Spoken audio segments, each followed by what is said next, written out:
So we have an international audience as usual, and therefore I will speak English and the talk will be in English.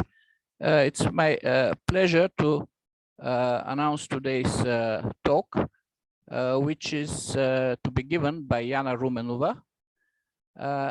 The title is Modal Definability of Some Classes of Model Products. Yana, you're welcome to share your screen. And hello. Hi, and give us your talk. Yeah. Okay, just a second. Okay. Hello to all. I'll be giving this talk. Model definability of some classes of model products. And I want to start with some motivation why we're interested in this problem with respect to these classes of structures. Well, in fact, the interest starts from the modal logic S5 of equivalence relations. And it's interesting from the viewpoint of epistemic logic, AI, philosophy, so on. It has interesting properties. It has the finite model property, the validity problem with respect to it, with respect to a class of structures, with respect to which S5 is cryptically complete. In other words, the class of all partitions is decidable, as well as the model definability problem with respect to this class of all partitions is also decidable. And it has other many wonderful properties. It comes as a surprise that if we review the validity problem with respect to the class of structures having two arbitrary equivalence relations, the validity problem becomes undecidable with respect to it, as well as the model definability problem. But if we add certain restrictions, not restrictions, but other properties that the two equivalence relations have, and let's say that they're in local agreement, then both problems become decidable with respect to this class of structures. And as we see, S5, the logic S5 has interesting properties, and it's natural that we start to question ourselves then what happens with with products of logics. Let's say for some model logic L times S5, where on the next slide I give a brief review of what was model product of structures as well as product of model logics. Here we will use in this talk, I will use the classic definition of direct products as well as the definition of model products. As we see, if we take two Kripke structures with one relation, then the model product is in fact a Kripke structure having the Cartesian product as the universe, and two relations, they're H and V from horizontal and vertical dimension. And here is a preview, an example of what happens when we do the product of F and G. You see that the picture is enough, so I don't have to explain these definitions here, horizontal and vertical dimensions. And the other definition is about products of model logics, and in fact, Kripke complete in model logics, which is the case for us. We will review the model logic S5 times S5. It will be the model product of the S5 structures. So S5 square, it has the language has two modalities. It has also interesting properties about satisfiability. Problem is NXP complete. The validity is co-NXP complete. It corresponds with the two variable fragments of first order logic. And we have proved that the latter is decidable. So, and there is a wide variety of proofs on the internet and in books. Also, S5 square has a FMP again. It's cryptic complete with a lot of classes of structures, some of which we will review now. It's again, it's interesting that if we take S5 times S5, let's say 3 times, then the satisfiability problem becomes undecidable. And in general, the more times we take times S5, still the satisfiability problem still is undecidable. So let us define two classes of structures, which we will use a lot here. One is we will call K-commute. This is the class of structures for the language with two predicate symbols, which have two equivalence relations which commute. And the other, let's speak a partition, will be the class structures for the language with one predicate symbol of all partitions. In other words, the relation is an equivalence relation with respect to the universe. We will take an interest in the structures in K-commutes and some of its subclasses. As we said, S5 squares cryptic complete with respect to this class of structures. And and we will call the models over these structures. We will call them the non-standard models of this logic. And we will see later why we call them non-standards.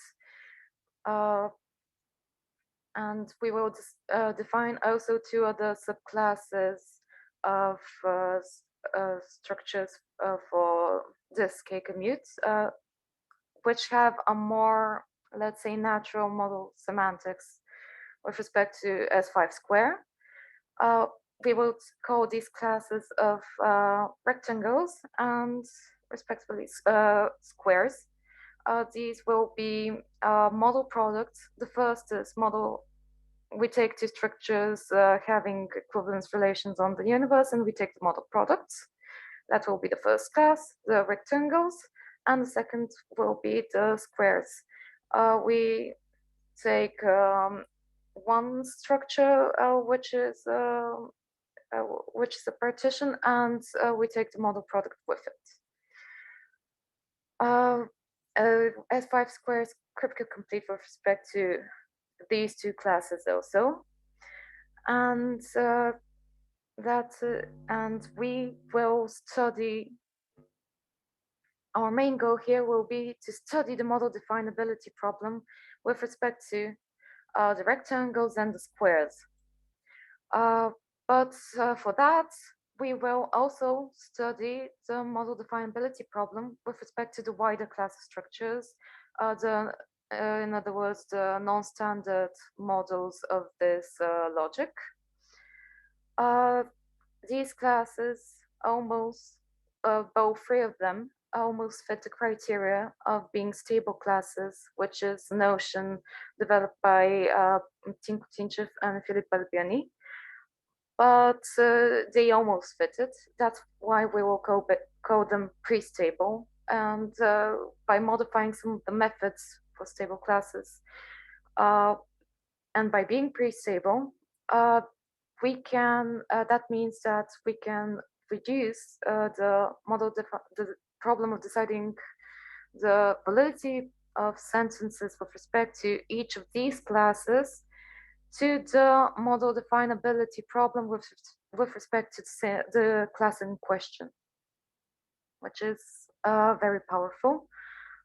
And in some cases, this will be a good thing. In other cases, it will only give us a lower bound. It depends on the complexity of the validity problem of the sentences with respect to the class in question. And here, yes, I have given a quick review of what was the model definability problem with respect to your class structures.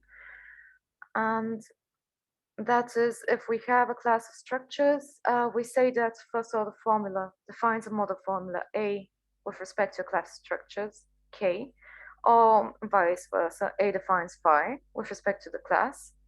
If for every frame O in this class, phi is a model of F is a model of the model formula A, if and only if it's a model of the first order formula phi, in the same sense, in the first order sense. I Yes? know this notion by the term that the model, the first order formula is the global first order correspondent. So Van Bentham's terminology is like that. Please continue. Yes. Yes. Yes, this is the same. Yeah, exactly. Yeah. Yes, and for a first order formula, a sentence to be called model definable with respect to class K is that there exists a model formula which defines her in the sense we described above.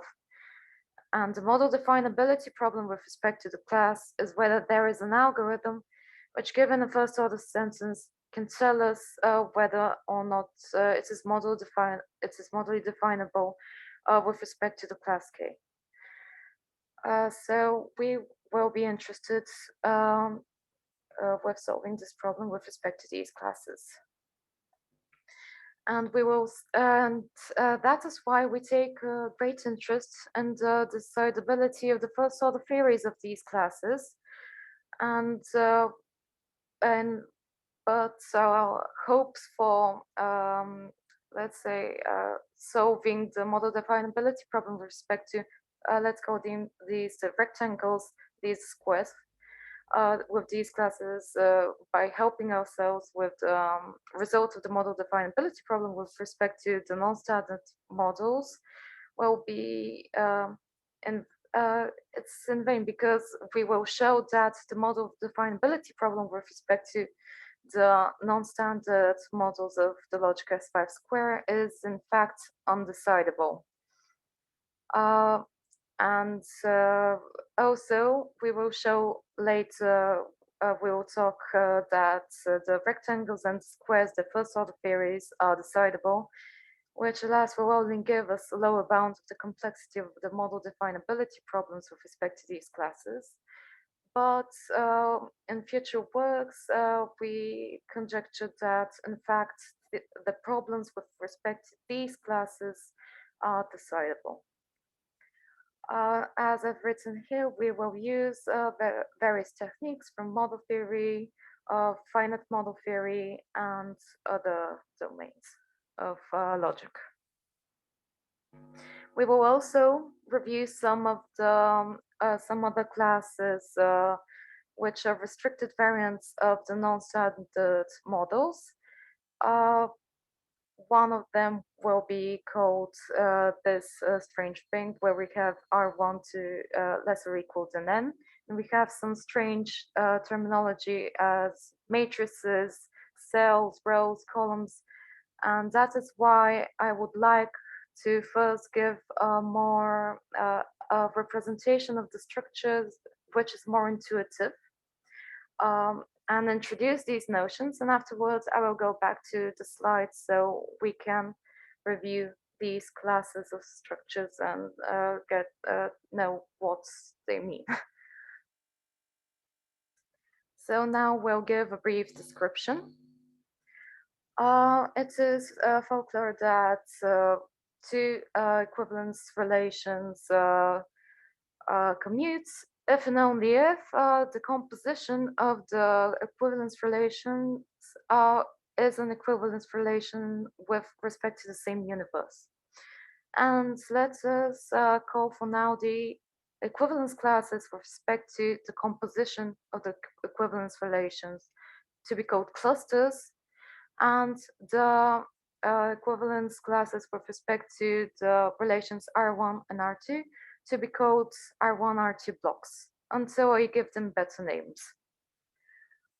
Also, we will use this proposition. It says the following: If we take a big cluster and we take 2 points from it, then the R1 and R2 blocks with respect to these points will lie entirely inside of this big cluster, and the intersection will be non-empty. That is very good, because that enables us to give a more intuitive representation of one big cluster. And that is the following. If we enumerate the R1 blocks with respect to this cluster and the R2 blocks with respect to this cluster, we will call this big cluster, in fact, a matrix of type lambda times mu, where lambda is the number of R1 blocks lying inside this big cluster, and R2 is the number of blocks lying inside, again, the big cluster. We see that all R1 and R2 classes intersect each other. And in fact, when we take the intersections, it forms a partition on the big cluster. So we will call the R1 blocks rows of the matrix, and we will call the R2 blocks columns of the matrix. And the intersections we will call cells of the matrix. And we here the example is that all the cells can have different cardinalities inside. So given a structure of this class K commutes, in fact, this structure can be represented as a collection of matrices of such of type lambda times mu for some gamma less than xi, or which is the number of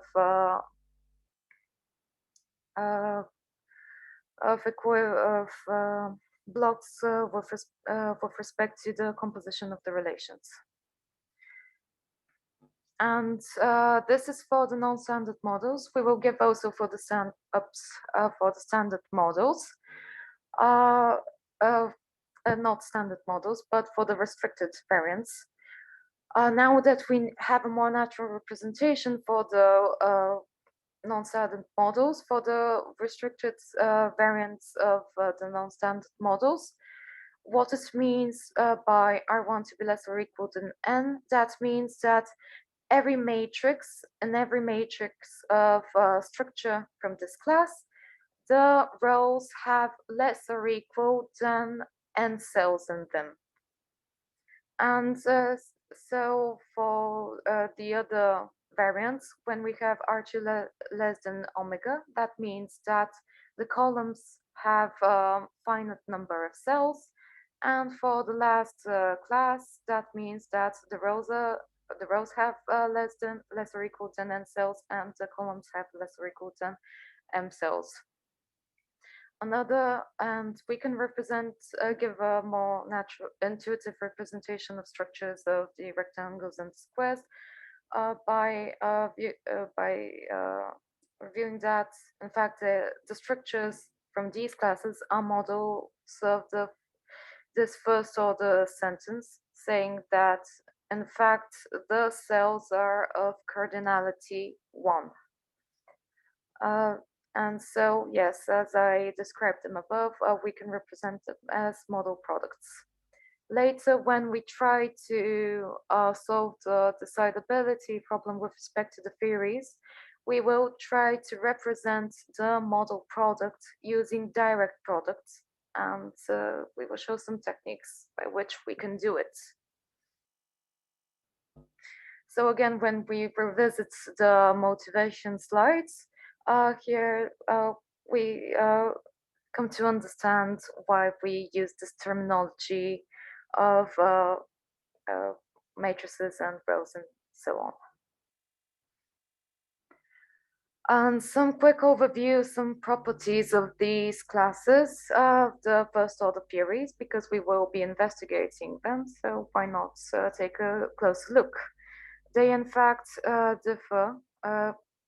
The theory of the K-commutes is a proper subtheory of the rectangles, as well as the rectangles of the squares. And here we have given of so the formulas which are in fact the first that come to mind when you start reviewing the differences between structures of these classes.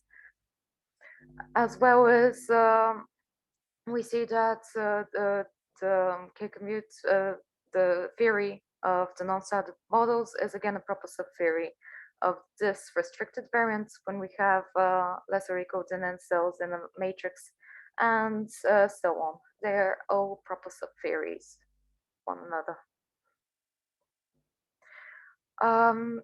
By k to the power of n, we will denote the class of structures of class of structure k having a finite universe. Here we review some definitions about what it means for a class of structure to be axiomatizable and consequently finitely axiomatizable, which are all standard notions. Because we will talk about what are the status of the whether or not they are axiomatizable, the classes. We can prove easily that the K-commute is finitely axiomatizable, as well as these two classes of structures, and the rest here are only axiomatizable. But when we want to see what happens whether the classes of the rectangles or the squares, which have a more, let's say, standard model semantics, whether or not they're axiomatizable or not, they are, in fact, they're not even close with respect to isomorphisms, and we cannot talk about axiomatizability. But even if we close them with respect to isomorphisms, it's again, the answer is no. And we can use various techniques, let's say Ehrenfeucht-Fraïssé games or downward Lowenheim's column theorem to prove disprove them being axiomatizable. Therefore, now we will start to investigate the decidability of the first order theories, and afterward we will see how we can apply these results to the model definability problem. And we will start reviewing with the non-standard models of S5 square.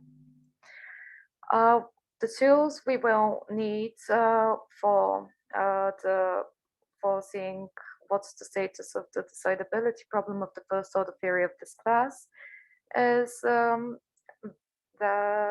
we will define the class of graphs, irreflexive and symmetric. We have structures with one relation which is symmetric and irreflexive on the universe, which we will call, in fact, the class of graphs, undirected graphs. And it's proven that they have hereditarily undecidable first order theories, which hereditarily undecidability means that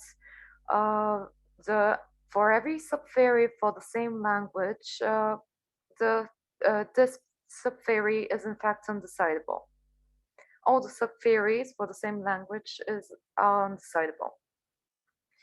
And we will use these results as well as the Ershoff's theorem about hereditary undecidability. He develops the notion of relatively elementary definable, which is a variant of Tarski's original method of interpretations, but it slightly differs, and we will not review the proof afterwards very closely, but in general, what we will do is the following. We will show that for this theorem says that for every structure from the class K0, we can find a structure from the class K1 such that we can see in the structure, see in quotes, in the structure from K1, isomorphic substructure of the structure from K0 via using tools from the language of the structures of K1. In other words, the stuff that the structures from K1 understand. I don't know if I explained it right, but I will review it again when we try to apply it for the current situation. And this theorem, what we will use also is that if the first class K0 has a hereditarily undecidable first order theory, then the second class K1 will also have a hereditarily undecidable first order theory, which is in fact very powerful and useful. So the idea is the following: we will take some graph from the from this class, let's say this finite graph, and we will try to represent it using a structure from the second class. We said that we can find a structure from the second class in which we can find an isomorphic substructure, and that's what we will do. How we will represent it? Well, a point from a graph we will represent by using a cell of cardinality 1, such that in the corresponding row and column of this cell, no other cell is of cardinality 1. In other words, in the matrix, the points will be the cells in the diagonal. And how can we say when 2 points have a vertex between them on an ordered undirected vertex? Well, 2 points have a vertex between them if and only if we take the intersection of the corresponding row and cell and columns, the cardinality of the cells is 2. We have chosen them beforehand. These the numbers 1 and 2 to represent that. And if they do not have a vertex between them, then we will note that by making the cardinality of the corresponding intersections of the rows and columns to be 3. And if we, let's say we add isolated vertex, an isolated point, then we see how we can extend the structure, the matrix for the for representing the new graph. It is isolated, and that's why the corresponding row and column is so free. The cardinality of the cells is only 3 everywhere. And that is essentially the plan. In fact, we will prove that the class of graphs is relatively elementary definable in the class of all non-standard models having only one matrix. And that will be enough afterwards to prove it for all, because having a theory to be hereditarily undecidable, all of the sub-theories become also hereditarily undecidable. One matrix means one big cluster, yes? Yes, one big cluster, yeah.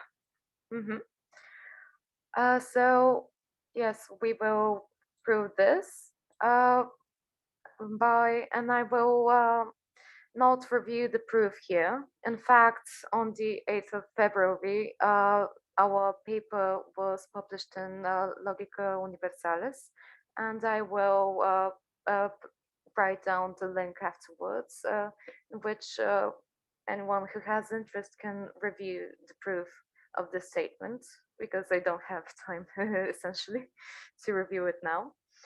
But again, as I explained, I will take a graph and I will construct a structure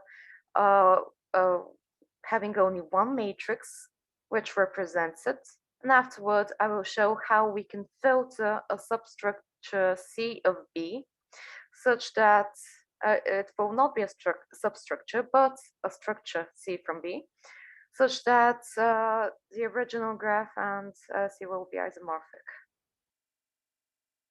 And by having this class of relatively elementary definable and the class of non-standard models with only one matrix, and using Ehrenfeucht-Fraïssé theorem, we will show that this theory is hereditarily undecidable, rendering the theory of all non-standard models hereditarily undecidable. Here is a summary of the results we have gotten.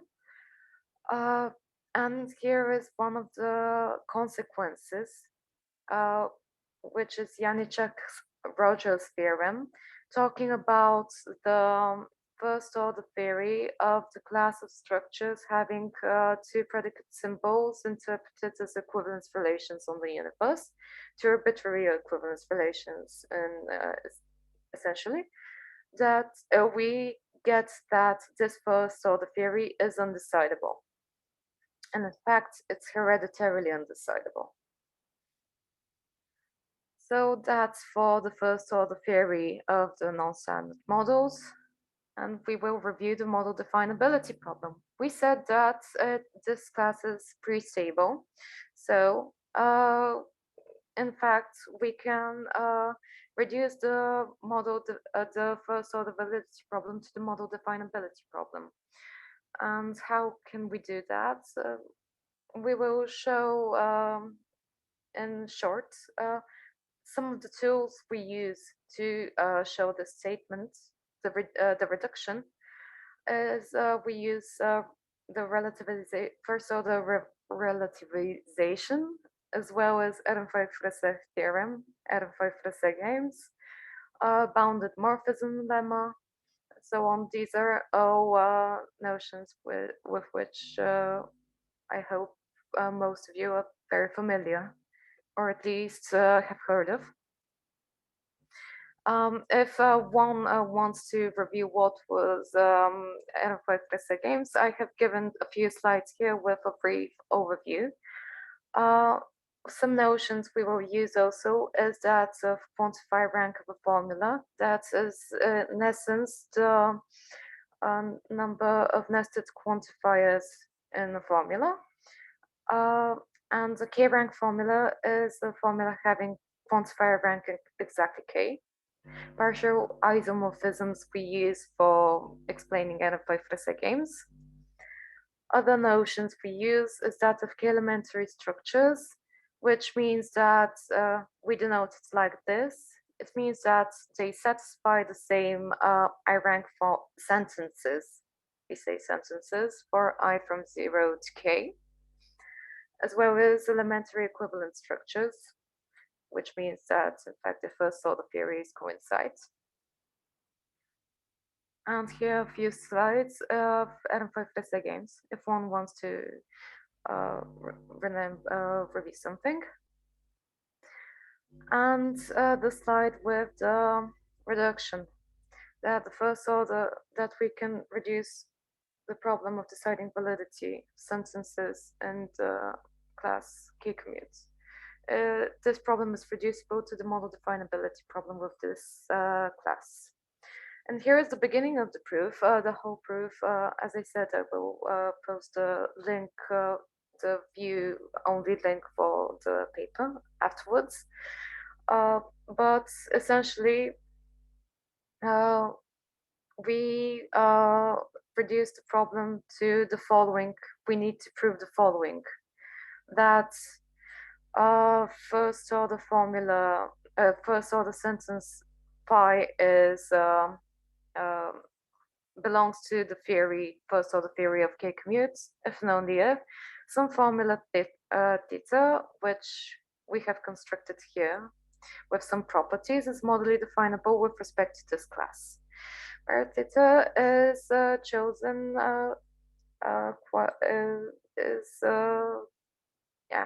chosen to have some interesting properties. The formula, there is a bonus. All of this is explained in the papers of Bulgarian and Tinchev about stable classes and so on. The bonus here is that we need not trouble ourselves with whether or not, if we take a relativized reduct of a structure with respect to this formula phi, which essentially says that the points x1 and x are not in the same matrix, are not in the same cell. We need not trouble ourselves with whether or not, if we take a relativized structure with respect to this formula, whether or not it belongs to the class of all non-standard models of S5 square. Because due to the properties and of the structures of this class, we get it for free. And that's very, very good. And as I said, I will not talk through the whole proof. If anyone wants to review it, I will post later. So as a consequence, we get that by having the first order validity problem of this class of structures to be undecidable, that the model definability problem with respect to it is undecidable also. And the model, and after some careful reviewing, we see that if the starting, that in fact the proof essentially goes the same for finite, for the class of finite models of S5 square. And we also get the model definability problem with respect to this class is also undecidable. So that is it for the non-standard models. We have a negative answer for the model definability problem. It is undecidable. Therefore, we cannot use it for combating the model definability problem with respect to the rectangles and the squares. But we shall try. Afterwards, we will talk about the restricted variance when we have a finite number of cells in a row or column with respect to some natural number. And that is, and how can we see that the first order theories of this, let's say this class where we have find less or equal than n cells in each matrix, how can we see that it has a decidable first order theory? Well, we will show that it has, let's in quotes, the strong finite model property. In other words, if we take a first order sentence from this, we want to see whether or not it belongs to the first order theory of this class. We can generate a class, a finite class of finite structures with respect to isomorphisms of structures in which we can, and in this class, we can check whether or not phi is valid in each of these structures. That will be enough, and that will yield decidability of the respective theory. And we will use again Ehrenfeucht-Fraïssé games for it. And here given what was the definition of the finite model property, and in essence, it's that the theory of the class and the theory of the finitized version of the theory of the class coincide. So the theorem, in essence, is the following. If we take a sentence phi, it's that this class has the finite model property. It's not a theorem here, then we can find a finite structure which disproves it. And let's take a witness then. Let's take a structure which disproves phi. And beforehand, let's fix some natural number k to be the quantifier rank of phi. With respect to k, we will refine this structure A to a finite structure, in which we will prove also that this proves phi. How will we do that? Well, the first step is for each cell in the matrix, we will make it to have cardinality not greater than k. Afterward, and we get the structure A prime. Afterwards, for every matrix of A prime of type m times mu, we'll do the following. First, fix an ordering of the columns in this matrix. Then we will extract the set of m tuples, which in essence is the cardinalities of the cells of the rows in the matrix. And afterwards, for every m tuple from this set, we will leave no more than k rows having this m tuple as a type, m type. And we will discard the rest from the matrix. That is how we obtain finite matrices. After applying this step to every matrix in A prime, by replacing them with finite matrices, we get new structures A second, which consists of only finite matrices. The last step is that we may have more infinitely many finite matrices, so we need to fix that. And for that, let's fix again some ordering of the columns of all of the matrices at once. And for every matrix, let's take again the set of m tuples, and also how many times such an m tuple exists in a certain matrix. So the last step will be to leave no more than k matrices of A second with the above described property. In other words, to have these m types of the number that we want. And that is how, in the end, we will end up with a finite matrix A0. Checking whether the duplicator has a winning strategy for the Ehrenfeucht-Fraïssé game, K-round Ehrenfeucht-Fraïssé game is now immediate. And that means, and by using Ehrenfeucht-Fraïssé theorem, we prove that we have the Dirk elementary equivalence. By having phi to be of quantifier rank exactly k, being a closed formula, and A disproving it, that means that A0 also disproves it. So, how we show decidability now of this class of structures? Well, we see that, let's fix some natural number n, for which we will talk about the current instance of this class. We know that it has the finite model property from the previous. And when we think about it, in fact, let's denote red k to denote the composition of the refinements we did in the previous theorem when we prove finite model property. When we apply the refinement for every structure from this class and close it with respect to isomorphisms, we see that, in fact, it is a finite class with respect to isomorphisms of finite structures. Because from one dimension, the rows have less or equal than n cells, and from the other dimensions, the columns, they have less or equal than some natural number, which we can compute using n and k.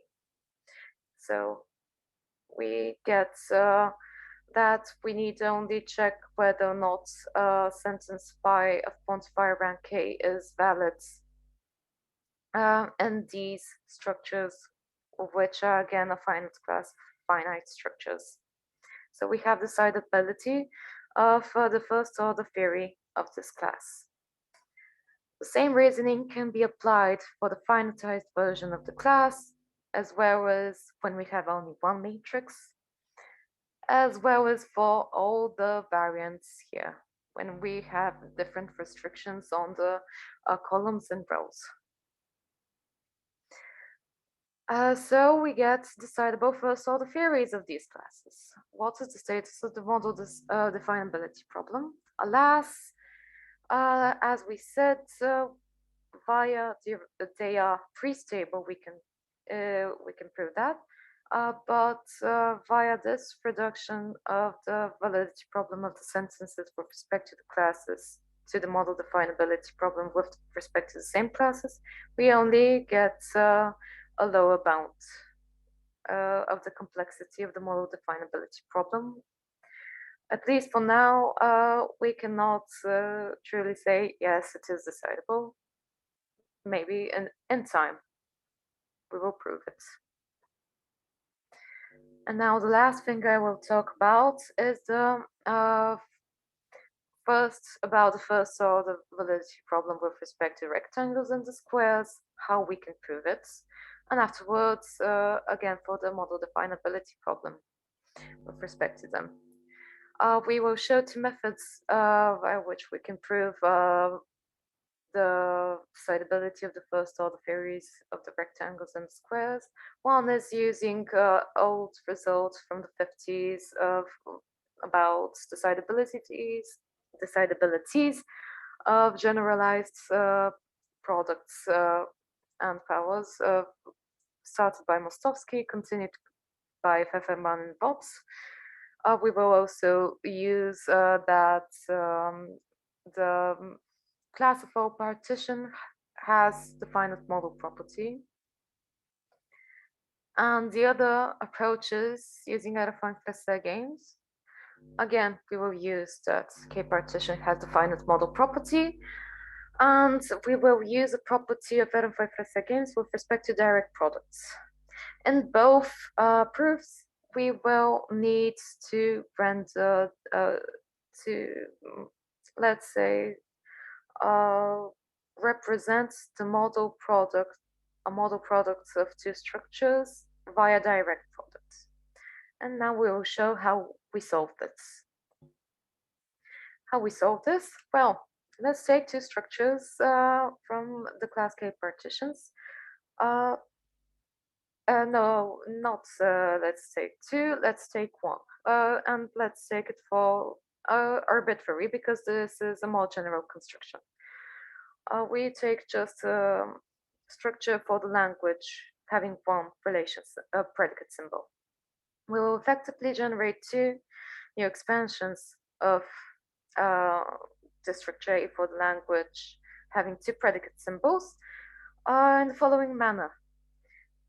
One extension called a to the power equals 2 will have the following semantics. It has the same universe.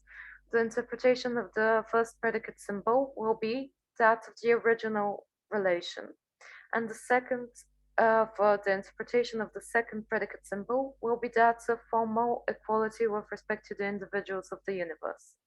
Similarly, we can generate another expansion, a to the power equals 1, where at the first place here, the interpretation of the first predicate symbol is that of formal equality, and the interpretation of the second symbol will be that of the original relation. In the same manner, we can translate formula.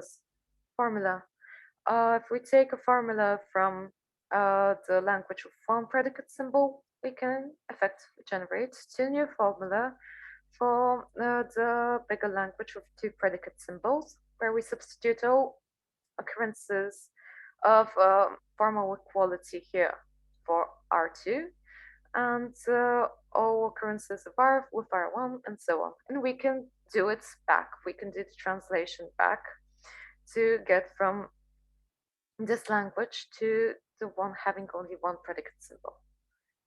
And here is an example how we can do it.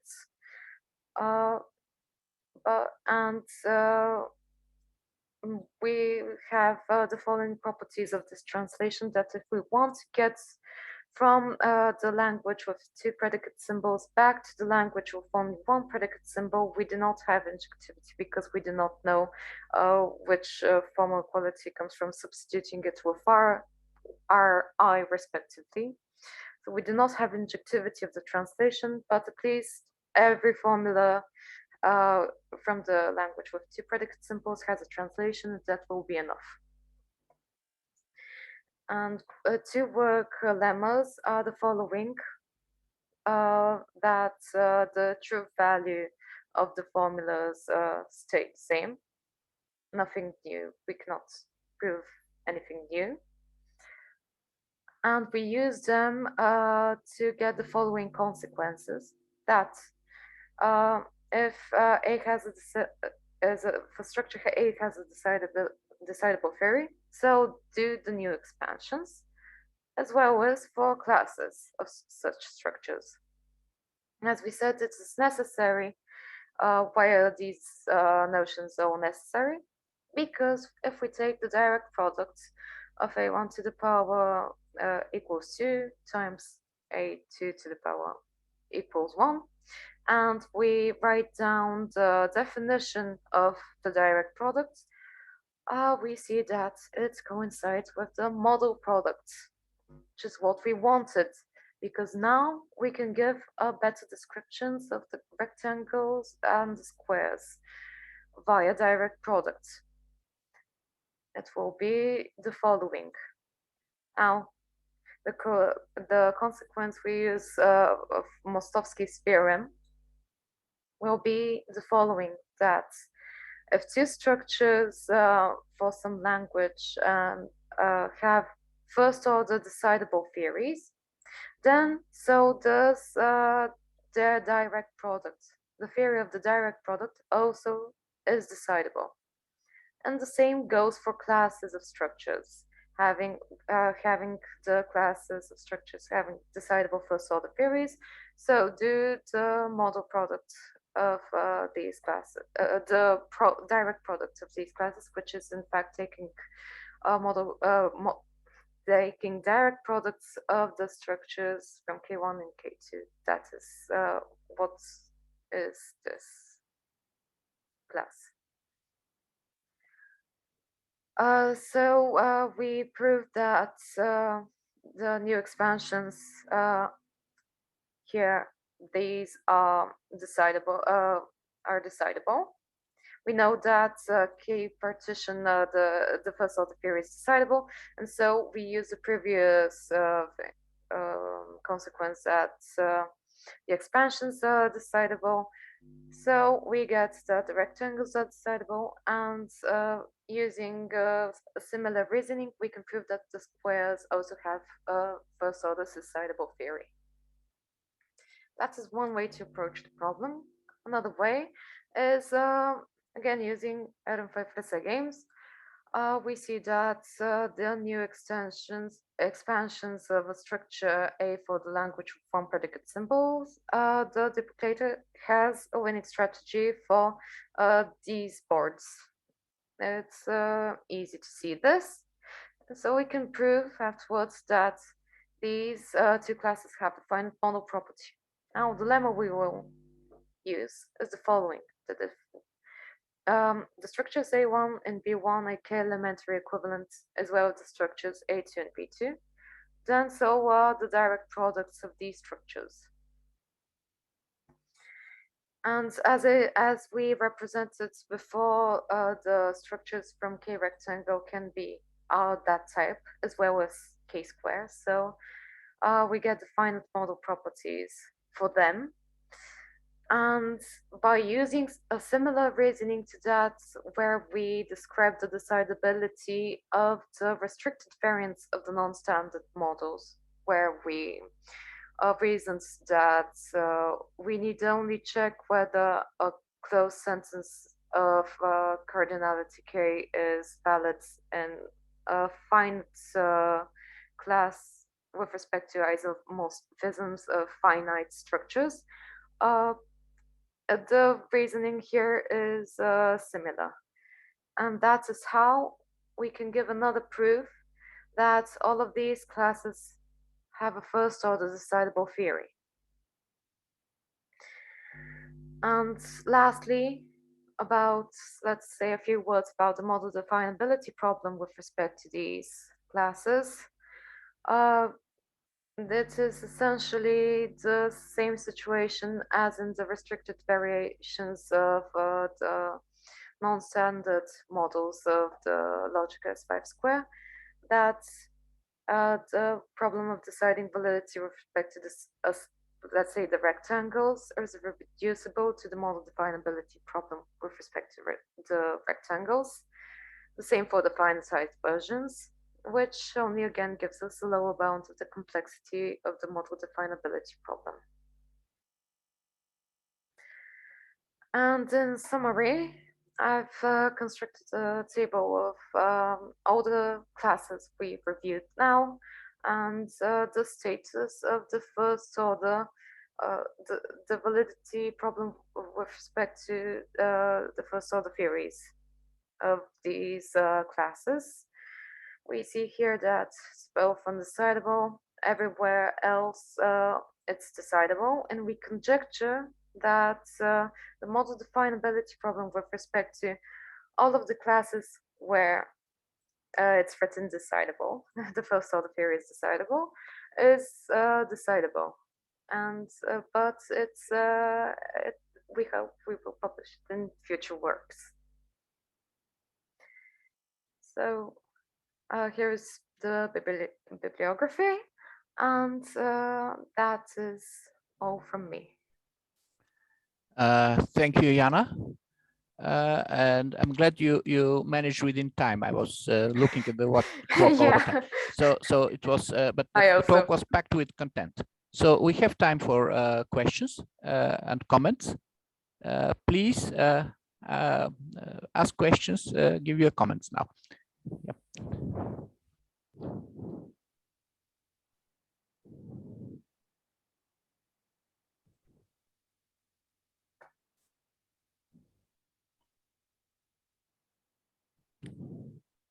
Okay, I have two questions. One is about your decision method. You refer to the finite model property. Yes. Yeah, this is typically suboptimal because essentially you say we can enumerate all the models.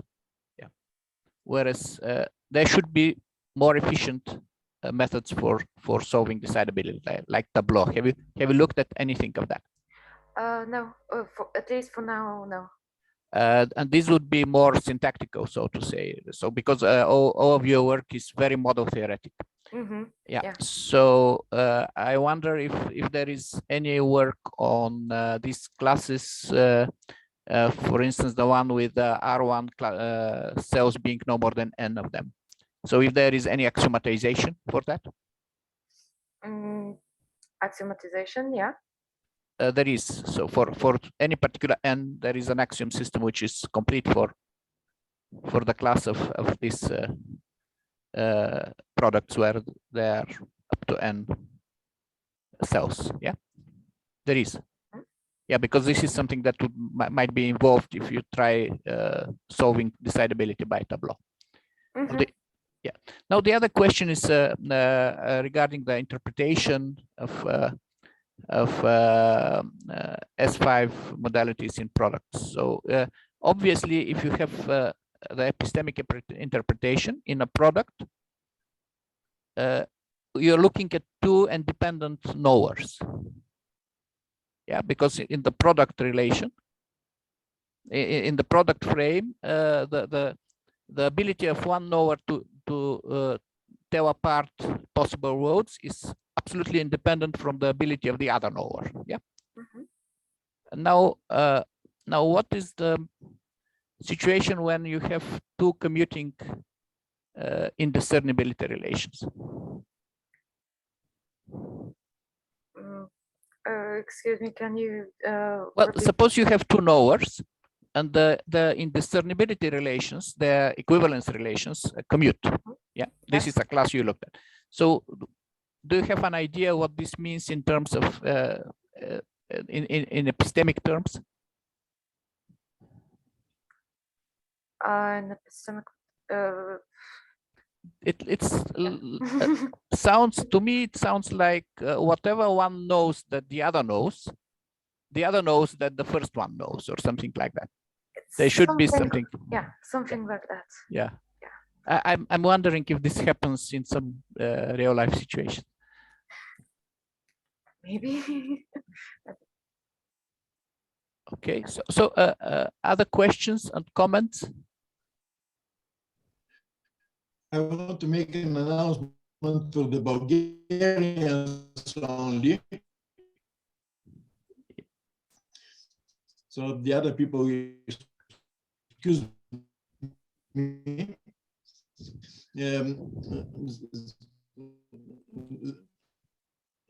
Вие знаете, че това заседание на секцията е предназначено за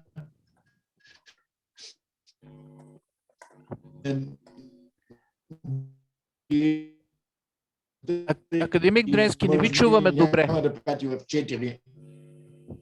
Академик Дренски, не ви чуваме добре. Може би ще е по-сигурно, ако изпратите в чата това, което искате да кажете. Не ви чуваме добре. Чува ли се и не се чува сега? Не, а сега малко по-добре. Значи става въпрос за следното нещо. Илица в момента има някои дребни проблеми с нея и кашка. Така.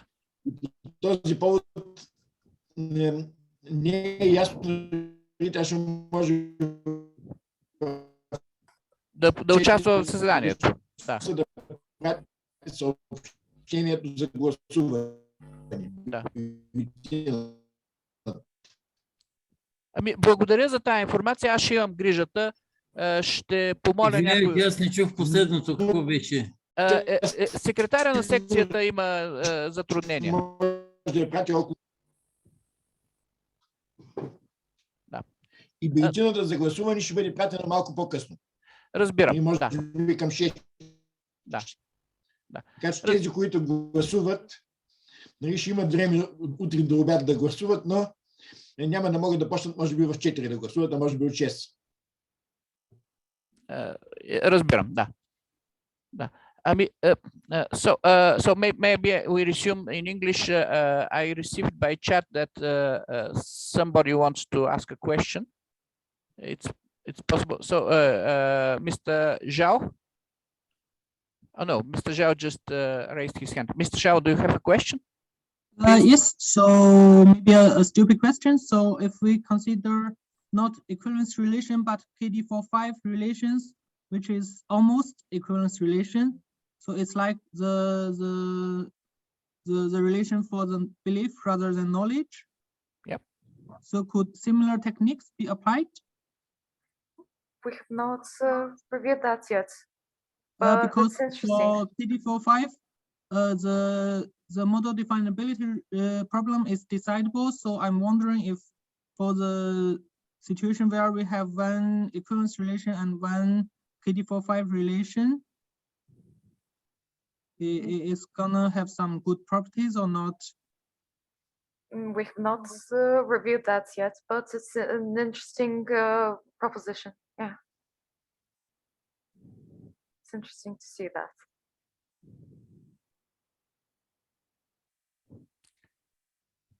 Okay. Thanks. More questions? More comments? Well, if they're none, then let's thank Yana again for a very contentful talk, very technical too.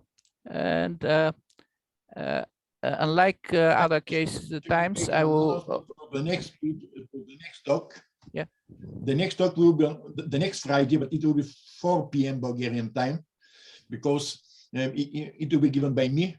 This is something about the Bulgarian solitaire, and this is dedicated to 2 persons, Makar Limanov and Umirbaev. And since Makar Limanov is in the States, and it's not fair to him to ask him to get up 3 in the morning, the talk will start at 4.